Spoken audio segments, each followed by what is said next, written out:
What's going on, everyone? This is the Elite Sports and Entertainment Network. I'll be your host and producer, Logan Landers. Join me is my co-host today, Tony Gonzalez. And today we are doing our NFL Week 3 game previews. Going to be talking about who we think is going to win this upcoming Saturday. But Tony, let's just get right into this. We have a ton of games. We just talked about the Thursday night game last night. Check it out if you haven't already on our channel, Facebook, YouTube, Twitch, TikTok. Anywhere you can find us, Linktree in the description, best way to find it. But let's get into the games on Sunday. Kicking off, of course, 1 o'clock. We have a bunch of games already lined up. First one's going to be the Green Bay Packers taking on the Cleveland Browns. Tony, how do you see this one shaking out? Cleveland's got a good defense, but I don't think they've got enough scoring power to stay with Green Bay. I think Green Bay beats them by at least 10 points. I think Green Bay's going to have too much offense. Yeah, I think with Green Bay that they have a solid team all around. They're still trying to work out a couple of kinks, obviously, but I did see that Tucker Kraft is going to be ready to go for this ball game. He's looked phenomenal this year, the tight end spot for Green Bay, and we know Jordan Love and company can do. For Cleveland, they've just got some work to do, right? We know that, look, the offseason was all about the quarterback drama. They're still trying to get everything figured out, but I think for this time period, I think Green Bay rolls in this one. I'll go 14. I'll go a little bit more cushion in this one. Now, we got your team here. We got the Indianapolis Colts. So they are one of the best teams in the league when it comes to offense, but you're facing a young team in the Tennessee Titans, of course, led by Cam Ward, the #1 overall pick. Is this a trap game for y'all? Are you going to give the Titans a little bit more credit than some other analysts are? I like the Titans defense, man. They played really well against the Rams first game of the year. I think it was the Rams, or maybe in Denver. I may be wrong. But I know against one of those teams, they looked really good defensively. Not much offense, though. And they got the young quarterback. I just don't think Tennessee can score enough points against the Colts. Of course, there are the Colts, and I worry a little bit about going on the road. And I'm sure they're going to have a game plan defensively for Jones. But I think the Colts wins this game. Like you said, it is a trap game, but I'm going to say the Colts by 10. Okay, yeah, I think that's I'll pretty much align with that one. When you look at these two ball clubs, I think, like I said, Tennessee, look, they're coming off the #1 overall pick. You're going to have some issues. You're not going to be looking great all in all, at least early on. They have time to turn around, obviously. Cam Ward, he's still trying to get adjusted to the league, but I think with the way that Daniel Jones has played, he's kind of giving me a Sam Darnold 2.0 vibe, Tony, with how he did last year. Coincidentally, also with Minnesota. We'll talk about them in just a second, but I like the way the Colts have played. For Tennessee, I think they'll put up a good fight. Maybe, at halftime might be tied, but I'll go with the Colts getting the win ultimately in this one, much to the delight of you and, of course, with Chris out there in Indy and, of course, Big Glenn. So I'll go with the Colts rolled by I'll go 10 in this one as well. I'll stay with your marker there. All right, now this is going to be an interesting game here. We got the Cincinnati Bengals and they going on the road, take on the Minnesota Vikings. Now, it is important to note, there is no Joe Burrow. He had that turf toe injury, so that means he's going to be out for a little bit. How do you see this one shaking out? Do you think that it's going to be that the Bengals can rally around it, or do you think Minnesota will kind of beat them into the ground? Well, the other big thing is that I believe, I'm correct on this, the Minnesota's without their starting quarterback too. I believe Carson Wentz is starting that game. That's true. Yeah, J.J. McCarthy is also going to be out. So to battle the backups. To battle the backups, and I have more faith in Browning, the quarterback for Cincinnati, than I do Wentz, to be honest. And Cincinnati, now he did have some turnovers, but he their #1 receiver still caught 14 balls and 160, 170 yards last week. So I think Cincinnati will have enough offense for Minnesota, even though Minnesota's defenses look pretty good. I'm going to take Cincinnati in a close game by 3. Yeah, this one is more so who blinks first, because I don't think it's going to be a lot of great football. I think it might be a little bit rough, obviously. Now, look, when you have Cincinnati, obviously you have Jamar Chase, so hell, just throwing the ball 45 times and you might get a win. For Minnesota, they're a little bit more banged up. Like I said, they got Justin Jefferson, so you're seeing 2 of the top receivers in the league go at it, but that's pretty much about it offensively. You mentioned it's going to be Carson Wentz against Jake Browning, so not the marquee matchup a lot of people were hoping early on in the season. Also, I believe Aaron Jones is going to be out for this game as well. He's still out. So Minnesota's, I think, going to struggle offensively. If their defense can come to play, that's going to be their kind of saving grace. But I'm kind of feeling Minnesota in this one, Tony. I'll go by 3. I think it's going to be a tight matchup, but I think this one very well could be like a 17 to 14 matchup with the winner coming from an field goal in the last minute. So I think it's going to be kind of an ugly game. But hey, sometimes you got to have those in your league. All right, keeping it here in the New England area, we're going to go with the Patriots and the Steelers. How do we think this is going to go here? Interesting matchup between both these opponents. It's a tough one. New England did pretty well last week. The defense gave up some big plays, but Pittsburgh's defense has been horrible. One of the worst defenses in the league so far, and I wasn't expecting that. Not that I thought they was going to be a top 5 defense, but I thought top 10, definitely top 15. I didn't expect to be one.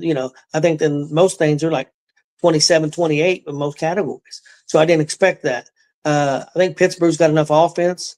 I think it's going to be a good game. Man, it's a toss-up for me.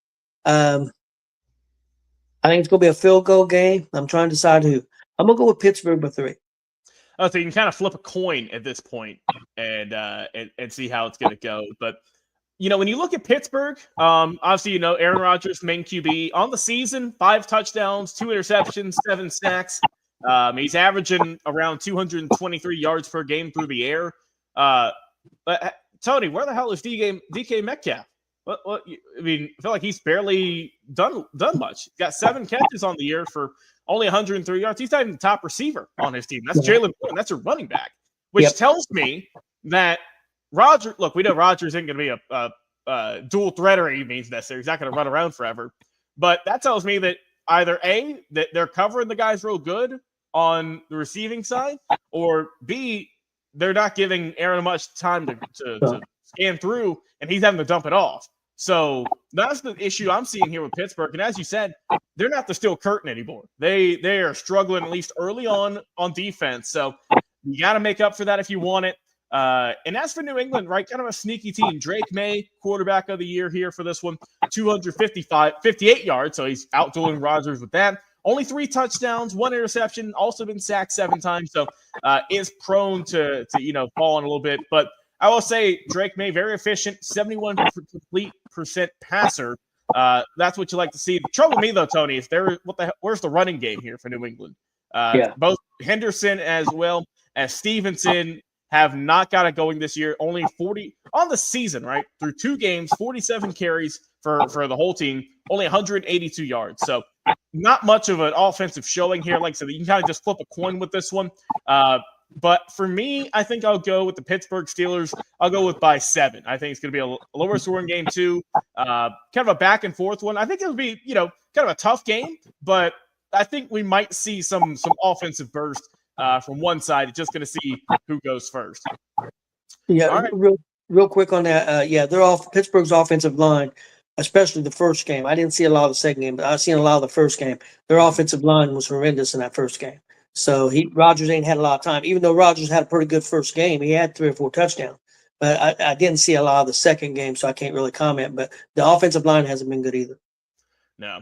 Well, we're hoping to rectify that in this next game. This is going to be, hopefully, a lot of people think maybe the game of the week. We'll see. But we've got the L.A. Rams, both teams undefeated, 2-0, taking on the reigning, defending Super Bowl champion Philadelphia Eagles at the Link. 1 o'clock kick. Tony, knockdown, drag them out fight. What do we feel here? Yeah, I think it's going to be a 3-point game. The thing of it is Philadelphia offensively has not looked real good yet. They haven't looked great. I think it's going to be who makes the mistake, who makes the turnover. I think that's going to be the difference in the game. And I'm going to go with I don't know what the point spread is. I'm going to go with what a lot of people would consider an upset. I'm going to think the Rams are going to win this game, and I think they win by at least 3. Yeah, this is going to be hopefully a good game, right? Hopefully a tight game between 2 really good opponents, teams who, I think are going to be competitive all year long. We get a team early on in the season here. But I think for me, I'm going to go with the older route here. I'm going to go with Philadelphia at home. We know that they are, for the most part, unbeatable. It's tough to beat them at home. I think LA is going to put up a hell of a good fight, but I think there's going to be a Saquon Barkley kind of coming out game here. I think that he's going to look good against the Rams, but I mean, this is going to be great here. 2 really good, talented teams going at it with the Rams and the Eagles, but I'll go with the Eagles getting win of this one. I'll go by 10. I think they're kind of pulled away come the second half in this ball game. All right, next up here, we do have an interesting matchup between the Buccaneers and the New York Jets. So we do know Justin Fields, he's going to be out for this game. And we don't know about Baker Mayfield if he's going to be 100%. We think he's going to be able to play, but we saw he kind of took a nasty spill last week towards the end of the game. So do you think the Jets can pull this off with a backup quarterback, or do you think that Tampa Bay is going to kind of just run through them? I think at Tampa Bay, I think it's going to be too much for them. I think they win by at least 7. I think Tampa Bay wins this game by at least 7 points. Yeah, I mean, look, the Jets 0-2 on the year, haven't gotten a win, and they've given up a ton of points already. Gave up 34 week 1 against the Steelers, and then you gave up 30 against the Bills. So already 2 kind of tough matchups there that you come up against Tampa Bay, who we know that if their offense is, it is clicking that day with Baker Mayfield and Mike Evans and company, it's tough to stop. So it looks like, I guess, Tyrod Taylor is going to be your starting quarterback for the time for this time. So it's going to be tough to see, but I think the Bucs will win in this one. I think they'll win pretty handily. I'll go by 14. I think I got a little more confidence in them at this moment. All right, hey, it's kind of been the trend for this week, Tony, is quarterbacks out. We got no one here. This one's going to be the Washington Commanders. Jaden Daniels, he's going to be out for a little bit of time, taking on the Las Vegas Raiders. Do you think the Raiders get on track with this one, or do you think that Washington can pull it out by the skin of their teeth?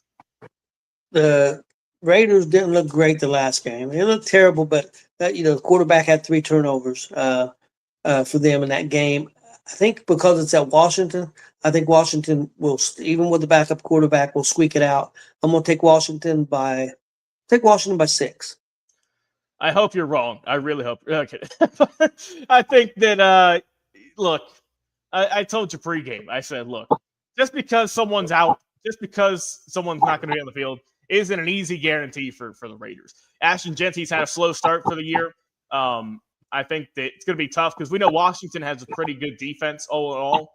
But I'm hoping my boys in the silver and black can get it done this game. I'll go by 3, though. I don't trust them yet. I don't trust them quite yet. But if you want to win a good game against a team that on paper is better, right? But they're out there starting quarterback, and we know Jaden Daniels is an absolute unit. This is how you kind of get a steal, right, in this game. So I'll go win by 3 for Vegas on the road.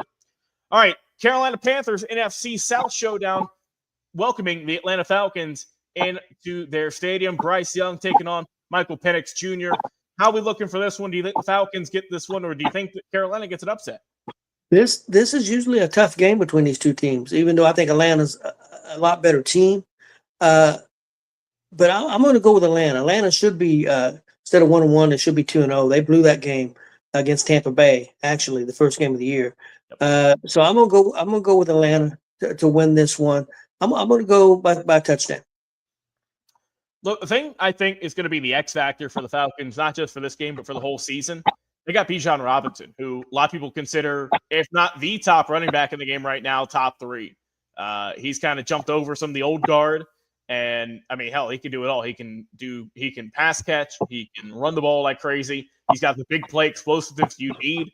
And Michael Penix, I think he's looked better and better. He looks confident in that pocket. So, and we know the defense for Atlanta had one of their best games ever in the last 5 years. It felt like since they went to the Super Bowl, they got 6 sacks last week. So if they can even get half of that, if they can get 3 sacks on the night, we know they've got really good safeties, of course, Jesse Bates and AJ Terrell and a bunch of great other players as well in the D-line doing some good work. That offense, Drake London has good potential as well. Kyle Pitts got a little bit more involved last week, so I think the Falcons should get the win in this one. But I think that the Carolina defense is going to be a little bit tougher than people thought. They have Brown over on the defensive side, who's a good player, but I think Atlanta's offense is going to take them to the win in this one. I'll go by 14 for the ATL, getting on the road there. All right, Houston and Jacksonville. Texans taking on the Jaguars. Final 1 o'clock kick here before we move into the afternoon games. How do you see this one shaking out? The Texans will get it, or do you think the Jaguars and Trevor Lawrence can pull it out? Jacksonville's looked better than what I expected, and Houston's offense has not looked good. They're 0-2, but they've had 2 very tough games. I mean, they played 2 very good teams. So I can't take that away from them. But I would feel more confident in Houston if it was at home. And I'm gonna take Jacksonville in an upset by field goal. Yeah, I mean, look, we'll see how this one plays out. This is kind of another toss-up game in a way because, like you said, Houston's had two really tough teams. You lost week one, the game that was very low scoring, but hell, it's week one. You can kind of chalk it up to you're getting everything started. 14-9 against the Rams, and then the Buccaneers lost by 1 point. So you can't really fault them for that's a tough one there. For Jacksonville, look, we know that they've got good pieces with Trevor Lawrence, with Travis Etienne, with, of course, we know that their first round pick this past year, Travis Hunter, who we're still waiting offensively to kind of have that big breakout moment. And hell, I think this could be it, Tony. I think I'm going to agree with you on this one. I think I'm going to go with Jacksonville getting the win at home over the Texans. It's going to be a closer game. I think we're going to go with another 3-point game in this one. I'm going to roll with. But I think Jacksonville might turn a corner on this one.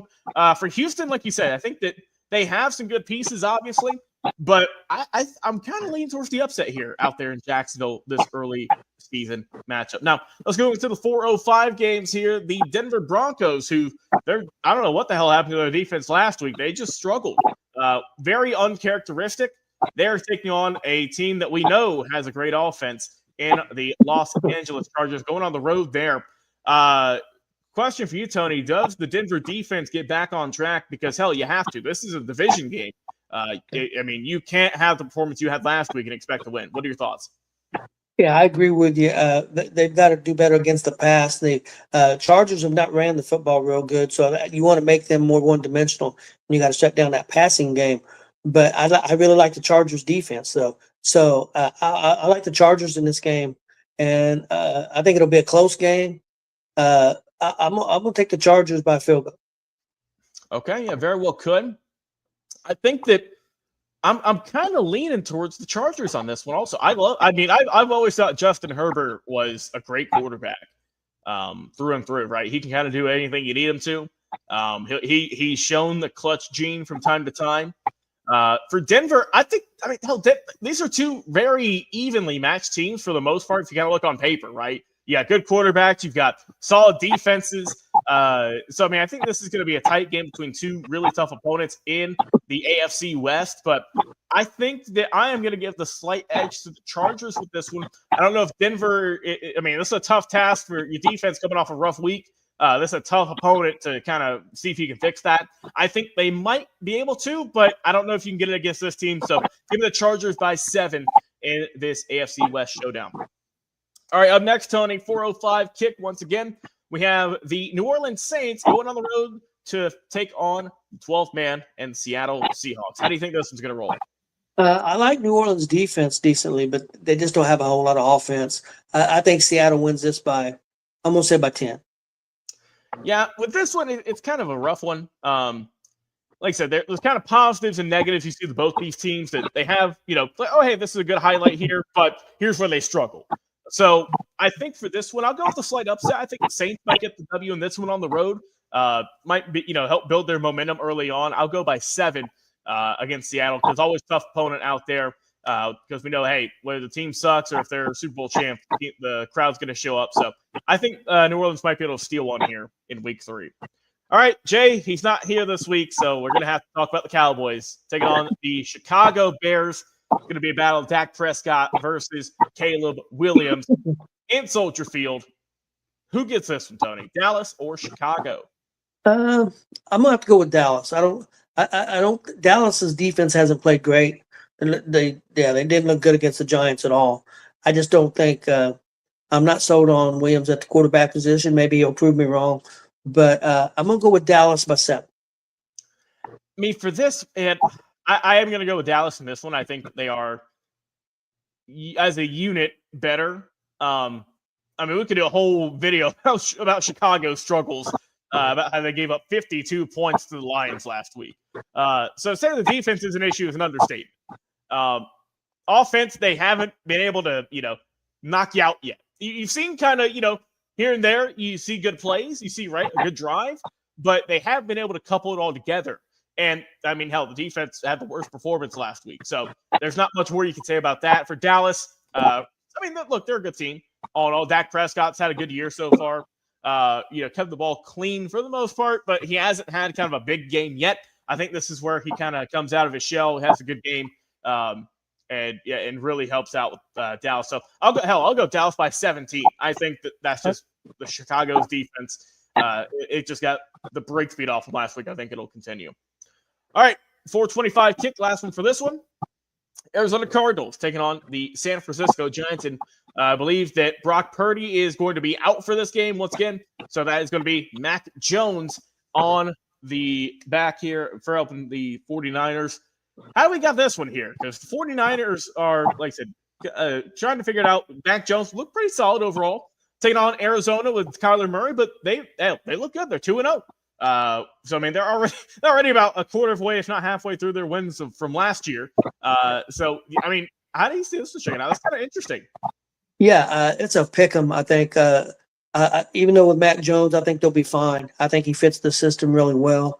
Arizona's been a weird team. I've watched both those games, and they've only played each game a half good and the other half terrible. So they've not been consistent yet. But San Francisco and Arizona games are always crazy. They're always crazy games. Always. They play each other really super tough. It's rivalry game, in the division. I'm going to say San Francisco squeaks it out by 3. Tony, I'm going to differ on this one. Give me the Young Bucks. Give me the Birds. Give me the Cardinals this one. I'll go by 7. Kyler Murray, hey, this is a big moment here for you, man. You got to get this one here. We know they got Trey McBride. They got Marvin Harrison Jr. They got a pretty solid defense overall, too. I think, like I said, they've looked good half the time. Other half, not so good. I think they'll pull it together here if you want to. This is the game to do it so. I guess the 49ers, we know they have a ton of good weapons on both sides of the ball, but I'll go with the young guys in this one, pulled off the early season upset. All right, nightcap here, Sunday night, Kansas City Chiefs head on the road to face the New York Giants and Russell Wilson, who I still kind of scratch my head and forgets over there. Do you think this is just going to be a blowout, or do you think that the Giants are going to put up a fight? Well, Russell played a really good game against the Cowboys. I mean, he had a great game. But I think the Cowboys' defense is not as good as Kansas City Chiefs' defense. I think Kansas City gets up off the mat. I believe are they 0-2, I think, if I remember right. Yeah. So I think Kansas City wins this one, and I'm going to say Kansas City by 10. Yeah, battle of the two teams who have not gotten a win this year. Kansas City, as you mentioned, 0-2. They lost 27-21 to the Chargers, and as we know, lost 20-17 against the Eagles last week. For the Giants, they're also 0-2. A tale of 2 games, right? 21-6 loss week 1. Then you come back against the Cowboys, you lose 40-37. So how's the offense going to look? Is my question. Is it going to like it did last week, or is it going to like it did week 1? For Kansas City, just 2 tough losses, right, against 2 young teams. We know, as we mentioned earlier, the Chargers are a young, up-and-coming team, and the Eagles are the champs. So I think KC, if they don't win this one, I might start to panic a little bit. If you fall to this one, you might want to hit the panic button here. But I think that KC is going to write it this week. I think Andy Reid, as we know, is one of the best coaches, if not the best coach in the league at the moment. I think he knows this is it's early on, but this is an important game if you want to get your season back on track. You got to win this game here. Road win always helps out too. So I'll go the Chiefs by 14 on your Sunday night matchup. All right, Monday Night Football. Let's talk about this one. I'm excited. This is going to be one of those big field games. This might be a playoff matchup one day. Detroit Lions going on the road, taking on the Baltimore Ravens, Jared Goff and Lamar Jackson. I'm excited, Tony. Who do you got in this one? Oh man, this is tough. I'm gonna go with Baltimore because it's at Baltimore. That's the only reason why. If it was at Detroit, I would take Detroit. So I'm gonna go Baltimore by field goal. I think it's going to be a really good game. I'm going to predict maybe like a 34-31 game, but I'm going to go with Baltimore. I wouldn't be shocked if Detroit did beat them. Their offense looked great, but I still wonder about their defense because their defense didn't look very good game 1. They looked good against Chicago, but that's Chicago. Now you're playing Baltimore, playing one of the best offenses in the league. So I'm anxious to see what Detroit's defense looks like. They're healthy, something they weren't last year. So I want to see what they can do against Baltimore. Yeah, this is, you look at Baltimore, and as you mentioned, their offense, they put up at least 40 points in back-to-back weeks. So you're kind of scared for that. But we know Detroit is just scrappy as all hell, and they put up 52. So it's really, I think, whose defense is going to fall first, right? Who's going to give up the big play? Who is going to have the more penalties? That type of game. Who's going to control the ball more is who wins this game. I mean, you got two of the best coaches in the league, two of the best teams in the league going at it early on. Fingers crossed, knock on wood, everyone stays healthy for this ball game. But I'm going to be in your corner with this one, Tony. It's on the road. It's going to be at home for Baltimore. We know they love playing out there with the fans, and they always seem to pull it out for the most part. And I think early in the season, I'm going to ride with you on this one. I'll go Baltimore. I'll go by 10, but I think it's going to be a hell of a ball game. I think that maybe like the third quarter is going to be where they start to pull away a little bit. I think Detroit could come back and fight like we know they always do, but it's going to be just a little bit too much. So that's a good way to end week 3 here for the NFL. Tony, any final thoughts here? Any other final stats or anything you want to get off the chest before we end our show here today with our NFL Week 3 preview? No, it looks like to be some good games. I think the standout games will be Denver and the Chargers. Of course, the Monday night game, I think, will be a big standout game too. Rams and Philly. So I think them are the big games to check out, and should be a great Sunday and Monday of football. Looking forward to it. We got some great games lined up. That's our thoughts. That's our predictions. Want to hear yours, though, in the comment. How's it going to roll? Is your team going to win? What's the upsets going to be? Who's going to be the winners, the losers, and who might be the MVP of the week? Who's going to have the best performance? Drop a comment down below. Facebook, YouTube, TikTok, Twitch, wherever you find us out there. Link tree in the description. Find all of our content, not just for us, but for the rest of our shows here on our channel. For Tony Gonzalez, been your host and producer, Logan Landers. Take it easy, everyone. Enjoy some football this weekend,